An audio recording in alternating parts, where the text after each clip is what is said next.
อกแห่งแข่งขันกันสร้างผลงานสร้างขบวนการคำนำหับตอนกองประชุมใหญ่ผู้แทนองค์คณะพรรคแขวงอัตตปือครั้งที่12ให้เป็นขบวนฟดฝืน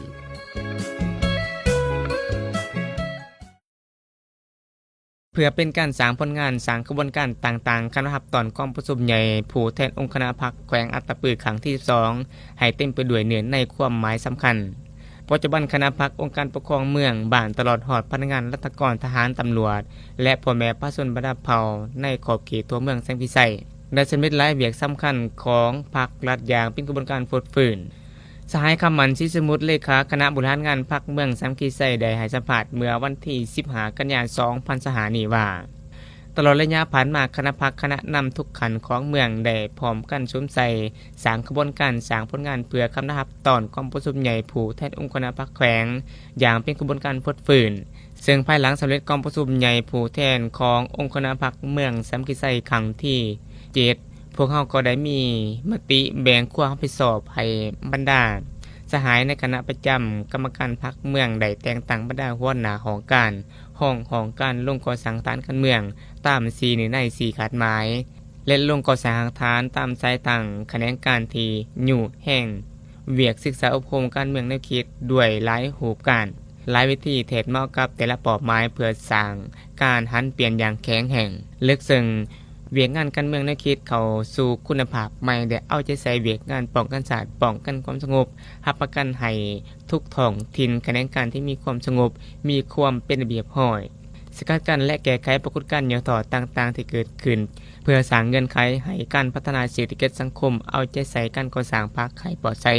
เข้มแข็งและนักแน่นรับประกันด้านคุณภาพสร้างได้สมาชิกพรรคที่ดีเด่นและเป็นแบบอย่างนำหน้าให้แก่มหาชน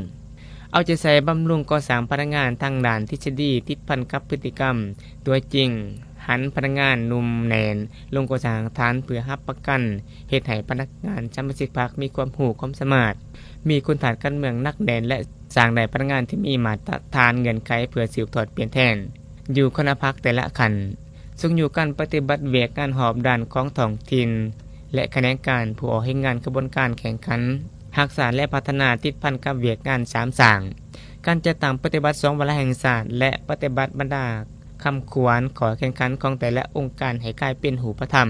เอาใจใส่ปรับปรุงกลไกบริหารรัฐเพื่อเอื้ออำนวยความสะดวกให้แก่ประชาชนเอาใจใส่กลไกการประสานงานให้มีความสะดวกว่องไวทันสมัยสามารถตรวจสอบได้และหันเป็นมืออาชีพเทื่อละก้าวอยู่แห่งการปฏิบัติแผนพัฒนาเศรษฐกิจสังคมของท้องถิ่นและแขนงการโดยเฉพาะแม่นบรรดาขาดหมายที่ได้กำหนดในแผนพัฒนาเศรษฐกิจสังคม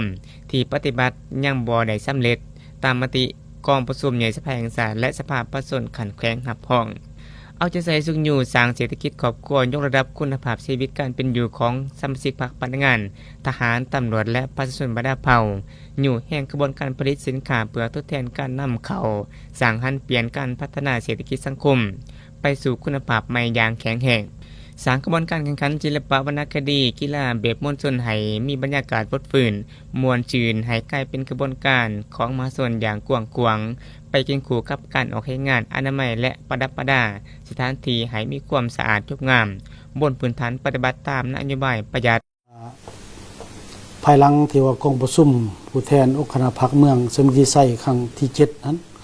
พวกเราก็ได้มีมติแบ่งความรับผิดชอบให้บรรดาสหายในคณะประจำพรรคเมืองกรรมการพรรคเมืองแล้วก็ถือว่าได้แต่งตั้งบรรดาหัวหน้าของการของการลงก่อสร้างหากฐานการเมืองนี่ถือว่าตาม4ใน4ขาดหมายและการลงก่อสร้างหากฐานตามคะแนนการใช้ตั้งหันโดยเฉพาะก็แม่นอยู่ใน4กลุ่มบ้าน2บ้านใหญ่ของเมืองแสงพิไสหันอันที่2ก็เกี่ยวกับเวียกงาน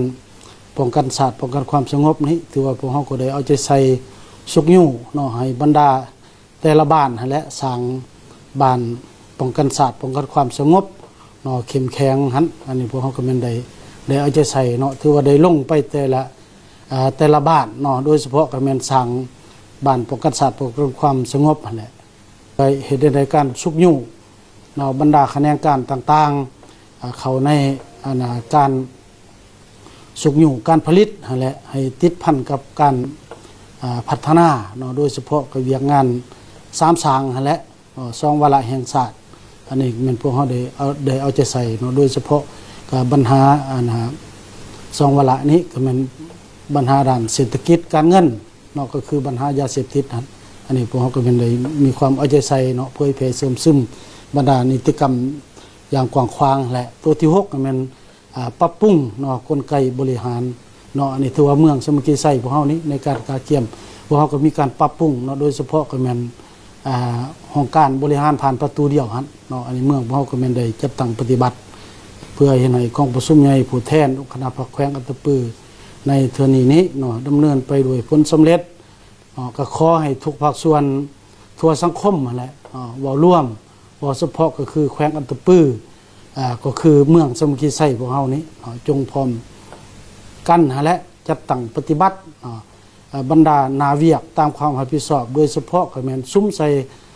สร้างผลงานสร้างขบวนการให้เป็นขบวนพดพื้น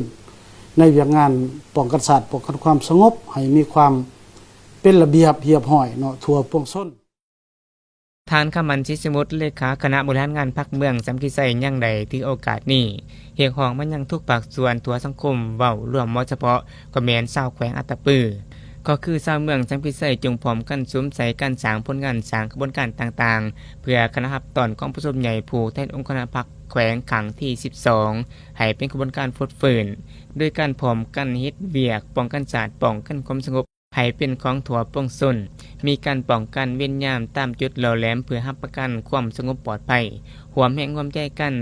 ประดับประดาถากทางตกแต่งสำนักงานบ้านเรือนของตนให้มีความสะอาดงดงาม